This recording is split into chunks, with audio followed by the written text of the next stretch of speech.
on Monday?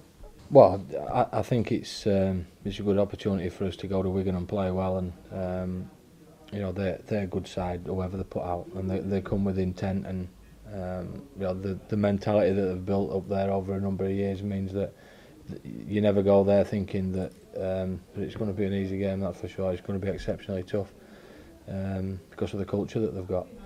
But we're feeling confident about ourselves. You look at the build-up of our performances. I think over the last 4 weeks, we've had 2 wins and a draw in that period, and we lost away to Leeds, which I expected us to be a little bit better in. So we're going to go there with some confidence, and we're going to go after the game and really look to challenge everything that we can do. And like I say, the confidence is there within the group. We're training exceptionally well over the last month or so. So we're going to go and enjoy ourselves and look to really challenge the Wigan and get stuck into the game. Same old story, I suppose. Play like you did with the ball last week. Defend a bit better. Yeah, I do think we need to defend better. Wigan come at you with a fair bit of intent with the carries. They've got some size and some energy about the way that they play, and they can really open you up on the edges if you don't get your defence right. So we need to defend better. We need to maintain what we're doing with the ball, be a little bit better, I think, at times. Our completions need to be high to put Wigan under pressure. But at the same time, you need to challenge them. You can't go one out against them because they dominate the ruck pretty well if you do that. So there's some things we've been working on to try and expose Wigan and put them under pressure, and hopefully we'll be able to do that. Does help not having some Tompkins though, doesn't it? I mean, how delighted are you that he's not there? Well, obviously he's a key player for them, and he really puts you under pressure on the edge when he gets hold of the ball because of his pace. But from what I've seen, Tian is a pretty good player. He's got his dad's genes, it looks like, and not jeans that he wears. He's pretty quick. So they've got good players from in every position. Their young players that have come through their systems are exceptional. So we won't be going there underestimating anybody. And I think the more you look at that and think that they haven't got this and they haven't got that, we should have learned a lesson when we went to Leeds a few weeks back, that you can't expect that anything's going to do the job for you. It's got to be everything, the things that you do. And we've focused on ourselves with the way that we play the game, and if we can get that right, we're confident we can challenge them. It was a positive for them as well, is they've got Blake Green back, haven't they? Yeah, they have. Yeah, so that gives them some experience in the halves. Obviously, Sam Powell's been in there and done a reasonable job. They've got some good young half-backs. They've got good young players in every position, and they're well-schooled young players. So we're not taking anything for granted. You don't go there thinking that it's going to be easier because a couple of players are missing. I really think we've got to focus on ourselves and make sure that our game's where it needs to be. We're confident that if we do that, then we can challenge any team in the comp. Did it make you feel old coaching against Lee Crooks' son last week, Jason Robinson's son this week? No, not really. No, well, you are what you are, right? You have your life and you get on with it. Not really. I mean, people asked me about that when I was at Featherstone. I was coaching Lee Jackson's son and Gary Price's son, but you don't worry about it, do you? Just get on with it. I just think it's great to see young blokes enjoying the game. It's a fantastic game to play, and the environment and atmosphere that the players are experiencing at the moment should, it lives with you forever playing. And I enjoyed playing in Central Park, and it should be a great atmosphere tomorrow at the JJB Stadium, or whatever they call it nowadays. But I just think it's great for the atmospheres that we've had at Leeds and last week here were incredible. So I don't feel old. I think it makes you feel young being around young people, to be honest. This will be your last game without Justin Carney, through his ban. How's it got on?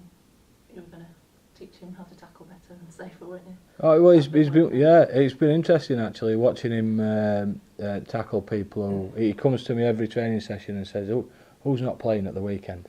And then he absolutely belts whoever's not playing at the weekend. So you can see the fear in the young guys' eyes when you hand a pad to them and they start running at Justin Carney. So it's been, but he's handled it really well, I think, and you know, key for him is going to be when he does come back that he can control the aggression that he's got. You don't want to take it away from him because that's the beauty of him as a player. But he has worked hard. He's worked hard every single session to try and defend with a slightly different technique.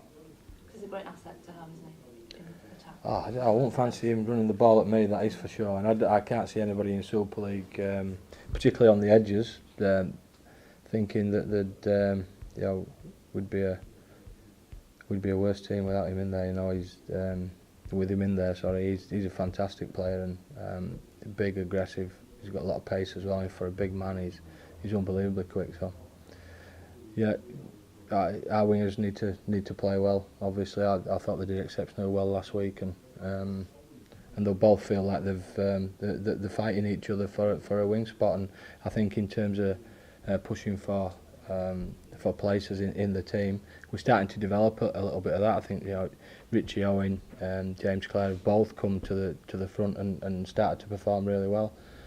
And the forward pack is starting to find a little bit of competition for places. Ben Davies came in last week, unfortunately injured this week, but I do believe that we're getting a little bit of a competition for places at the moment, which is always helpful. What are your injury worries? Like I say, Ben's out this week. Ben's out, yeah. Keith Mason comes back into the squad, so apart from that, Lee Gilmore's still missing, Jake Webster's still missing, but we're reasonably healthy. As I said, Ben Davies, he got a bit of a hamstring tweak last week, which is disappointing for him, playing his first game. How long was that likely to? I think he'll be all right next week. I think he'll be available next week. I mean, the key for Ben is getting himself game fit, which is pretty difficult. He hasn't played an awful lot of football in Super League this year, so it's difficult for him. You can't always get it on the practice field and in the gym, so he's going to need to work exceptionally hard to get himself where he needs to be. Is Jake definitely gone for the season?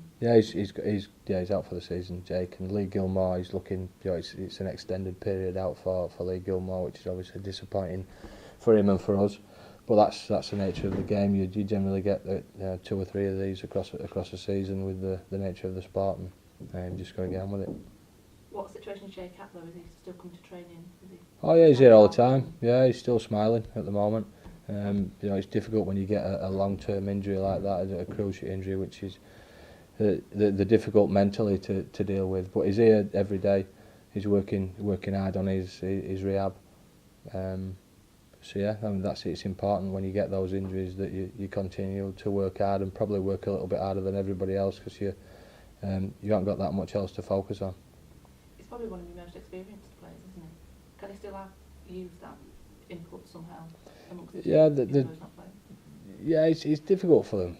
You know, when you sat watching games and all the team are playing, sometimes you need to be really positive with your feedback into the team, so you start getting critical. People look at you with a sideways glance. So, but he's been good. I think the experience of people like Lee Gilmore and Jake Webster on game day, the do stats for us, and their insight into what's going on from a player's perspective is always helpful.